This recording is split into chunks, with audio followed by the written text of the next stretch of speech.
Indranath Goi Let My Country Awake ဘာသာပြန်ဆိုသူဆရာစောကြီးအချင်းအရ၌စိတ်သည်ကြောက်ရွံ့ခြင်းကင်း၏ဦးခေါင်းကိုမော်၍မော့ထားနိုင်၏အချင်းအရ၌အသိပညာရှာရာတွင်အတားအဆီးမရှိလွတ်လပ်၏အချင်းအရ၌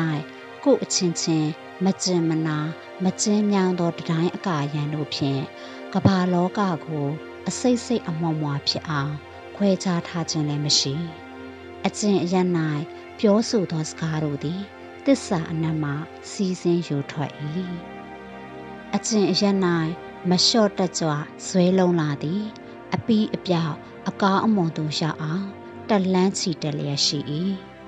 အကျင့်အရ၌တတိတံမစင်စမ်းရည်ကြည်သည်ဒလီကောင်းညှိုးမိန်စွာ၆တွေ့သောတဲကန္နာရ၌လမ်းစာမပြောက်ဘဲနေသည်၏အကျင့်အရ၌အမြဲတဖြင့်တွေးခေါ်ကျေပြန်မြတ်တယူဆပြုမူကြအောင်အဖသခင်ကျေးဇူးရှင်သည်သူခတ်သိမ်းကိုဦးဆောင်လျက်ရှိ၏အဖသခင်ကျေးဇူးရှင်ထိုအရ၌ကျွန်ုပ်၏နိုင်ငံတော်သည်နိုးထပွင့်လန်းပါစေတည်း